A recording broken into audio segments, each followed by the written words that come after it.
Hey everyone, it's Mari Clarke here for another edition of Twerk It Thursday here on the Crafty Maven Getaway channel.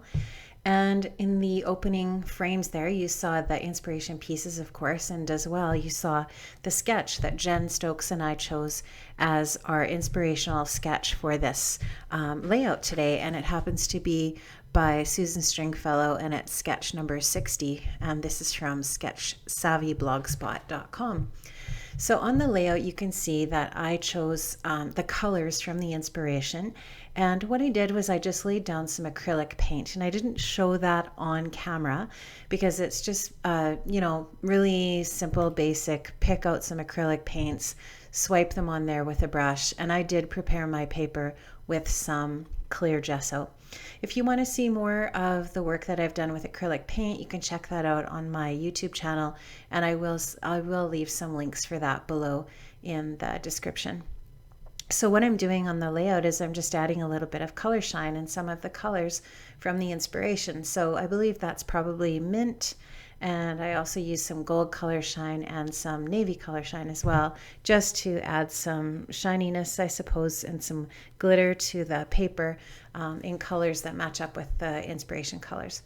And I just really, really love using acrylic paint on my layouts. I love using acrylic paint, period, in different projects that I do.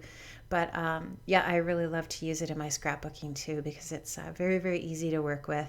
And I have lots of acrylic paint, so it's something that I have in my stash already that I can use and multi-purpose with it. So I just created that instead of using paper as the piece that goes down vertically on the left side, which was in the sketch. I chose to use paint instead of paper. And the reason why, I guess, is because I really, really loved the colors in the inspiration pieces, and I really couldn't find any paper in my stash that sort of spoke to those colors in a way that I wanted to represent them on this layout. So that's what I chose to do, and I actually really liked how it turned out. So what I'm doing right now is just trying to dab up some of that excess color shine there, because it does take it a little while to dry, and I don't want to work on top of it if it's wet, obviously, because it'll just smear. So I'm just going to dab it a little bit with some paper towel, and then in this transition here, you'll see that it's all dry, and I'm going to carry on with the layout. So I definitely adapted the sketch, and I think that, for anyone who's worked with a sketch before, my advice, if you've never worked with a sketch, is make the sketch work for the purpose that you have. So there was a circle in the one corner on the sketch, or the one portion, the lower quadrant on the right side. And instead of using a circle, I chose to use a cut file from the Silhouette store.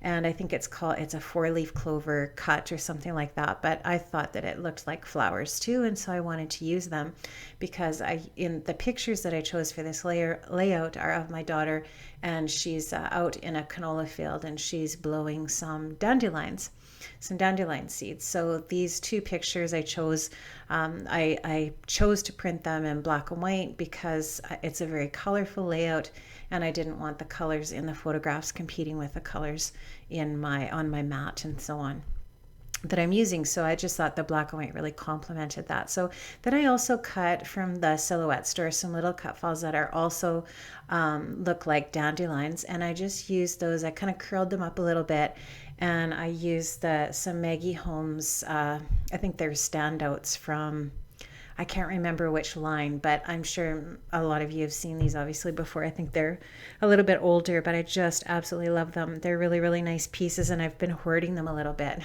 But of course they fit beautifully with this layout, because you can see that there's teal and there's pink, and then the last one I'm going to use there is navy blue. So I just really, really like those as embellishments for this layout. Now back to those photographs. The photographs are matted. I left a little bit of a white border on the photographs, and then I matted them on some navy blue cardstock, and just to bring that blue back into the layout again, and just to make those photographs pop a little bit off of those cut files.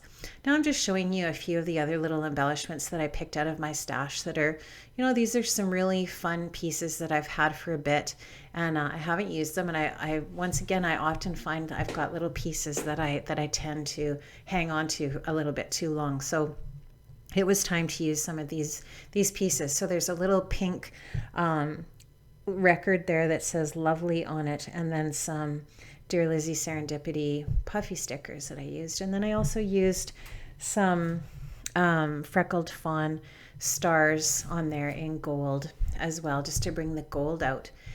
And so you can see this is a really easy layout, and a couple of reasons why. First of all, when you start from an inspiration piece and you know the sort of like the color theme that you're going with, it makes it a lot easier. And when you're using a sketch, it also really, really helps you to dig into what the design is that you want to use for your layout. And so with those two things sort of as the inspiration going for me, it did make it a little bit easier for the layout to come together.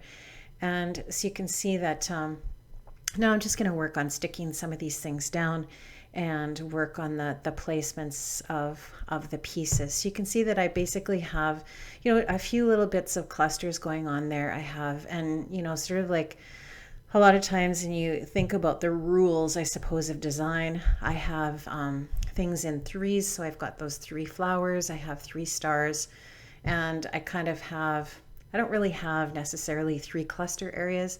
But I did create kind of that little cluster area where that record is, because that was similar to a piece that was on the sketch. So I'm just going to work on now sticking down my title, which says Make a Wish. And that ties in with the pictures, which are of dandelion, my daughter with dandelions and blowing the dandelion seeds. And the idea is that when you blow the seeds off a dandelion, you're supposed to make a wish, because for every seed, there's supposed to be a possibility of your wish coming true, right? So I'm using a variety of different thickers here. The gold, just to bring in, there's bits and pieces of gold around the layout. And the pink, I wanted, to mix up the fonts. And the pink is obviously in the color family. And then lastly, some navy blue for the word wish. And I just have offset the letters just to make them look kind of fun and whimsical a little bit. And then I'm just going to do some journaling down at the bottom. And I just do a little bit of journaling with a black fine line pen.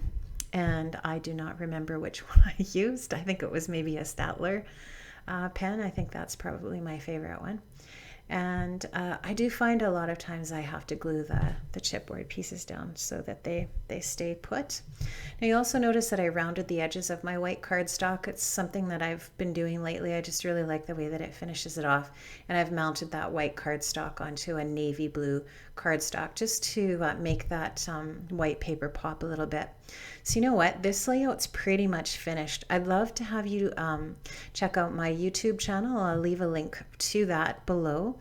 And please make sure that you check out the Friday episodes of our Crafty Maven Getaway tomorrow, and all of the other videos that we have every single day here on the Crafty Maven Getaway. So including Sundays, where we spotlight one of the different designers and creators on this channel. So quickly just want to give a shout out, as I'm finishing up with a bit of color shine there, to Hannah Lemieux and her great team at the Crafty Maven Getaway, who do all the technical stuff for us, and do all of the things that are involved in organizing and putting this channel together and making schedules and like all of the things that have to be done. So I know that I really, really appreciate it, and I just want to tell them once again, thank you for all the hard work that they're doing. So that's about it for this episode. I hope that you enjoyed this. I hope that you got inspired by our inspiration pieces, and hopefully inspired by a sketch that you might find on Pinterest, or maybe even perhaps this specific sketch that Jen Stokes and I used today. So once again, thanks so much for joining me today, and have an amazing day. See you next time. Bye.